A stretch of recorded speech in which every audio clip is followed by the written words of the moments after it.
Bed Talk number 39, and we're in the bed of my minivan. I know that it's not called the bed of a minivan. However, I do know that if enough of us call it that, that it will ultimately be called that. So I'm starting the trend now. I'm in the bed of my minivan, and that's really important because I started a new series within the series of Bed Talks this week that are all around the concept of Minivan Mogul and the things that I'm talking about in the book that's coming out. But today is 10 million times more special because I've been waiting for this day. I've been waiting for this to arrive. I've been waiting for this t-shirt. Do you see this t-shirt? Weird and wonderful from the Freak Factory. And I gotta tell you, if you love these bed talks or if you hate them, you can ultimately tie this all back to David Rendell, because I don't know if you remember how far along you've watched with all of these, but the reason I started doing bed talks, I didn't come up with this idea. This was not my idea. David Rendell is a speaker that I got connected to through a mutual business acquaintance. I hate to say that. It's Jenny, and Jenny's a friend. So she tagged me in David's initial post where he was challenging people to do bed talks, and I thought, oh, that's so fun. I'm totally going to do that. I was more excited about that than I think I was to do my TEDx talk. And so I did it, and I got such great feedback that I kept doing it, and now it's become a thing. And I don't like to break a good streak, so here I am, and I started buying people's t-shirts, and then I figured out that David Rendell had t-shirts, and he's got this, he's amazing. Um, he is a keynote speaker. That is his business. He's an author. He's also Ironman endurance runner, just finished a 100-mile run. It's incredible. And so I I've been waiting for the t-shirt to come, and it took a while. And I'm going to tell you, David, that for like, these are great, and maybe you could blame COVID's next, but they do run a little small. So for my friends who are going to order one of these, because I know I will have friends that order one of these, maybe go a size bigger or less COVID snacks. It's totally up to you. I'm not going to judge one way or the other. So I bought the t-shirt, and then I bought one of his books that he wrote in tandem with another author that I Stan. Pink Goldfish. And what I love about this so much is it's so in line with what I talk about they talk about it from a business sense, that what is unique about your business, what's weird about your business is actually a strength, and what is weak about your business is actually a strength. So your weirdnesses and your weaknesses are your strengths.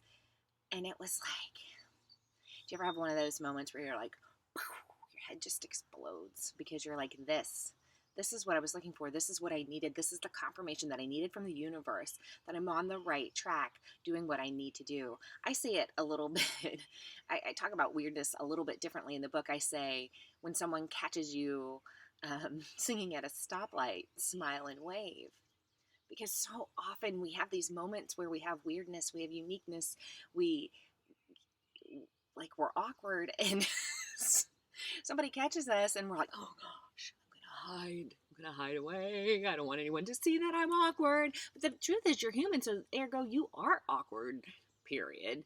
So instead of trying to hide it, what would happen if you embraced that? What would happen if you owned your weirdness, if you owned your awkwardness, if you sat in the back of your minivan and did minivan bed talks? What would happen if you took the parts that you would historically hide and you brought them to light? What's the kind of magic that would happen? And so he dresses all in pink. Oh my gosh, this guy. He's got 3 daughters. I've completely stalked him. We are friends. We're really good friends. We've never actually talked to each other, but he's my friend. You know how this goes. Like, y'all who are friends with Brene Brown, like, I'm friends with David Rendell. One day he's gonna be on my podcast. Like, you just wait. So anyway, the reason I'm bringing all of this up to you is, number one, to draw attention to both his message and my message, which is, like, own your weirdness, own your awkwardness, own those moments. It happens in speaking a lot. In public speaking, people make a mistake and they try to hide it and they make it even more weird. There is magic when you own the weird moment that occurs when you're talking to somebody else, or you are speaking in front of an audience, or you mess up in front of the executive leadership team.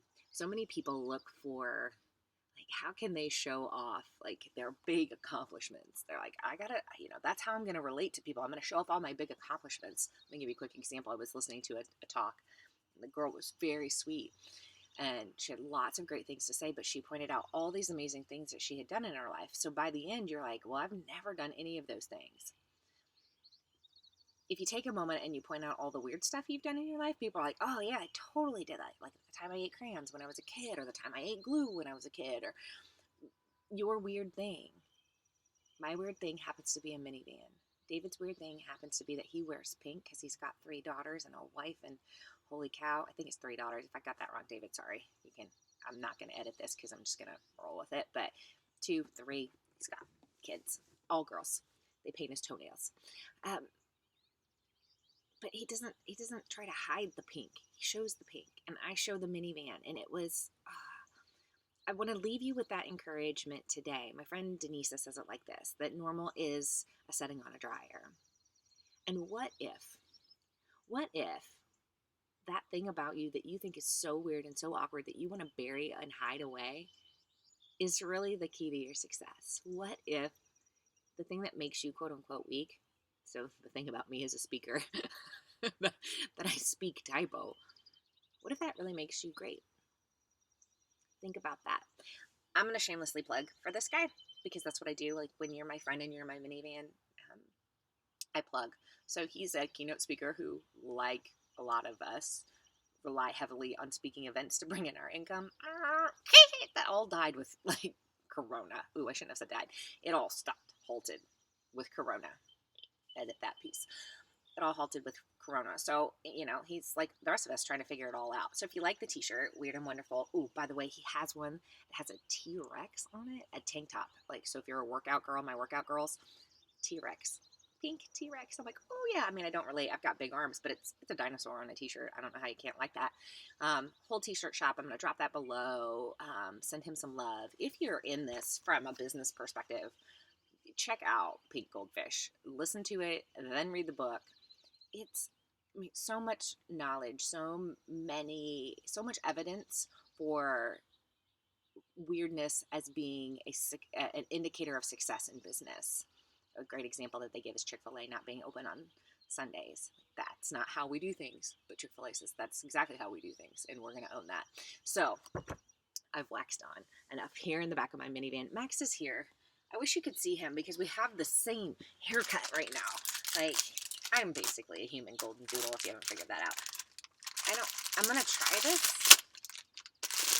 We're going to give it a whirl. That's got to be loud in your ear. Ooh, that sounded weird and up-talky there. But anyway, you probably can't see him. I'm getting a little microphone adapter so I can do these better. There he is. Look, you see him?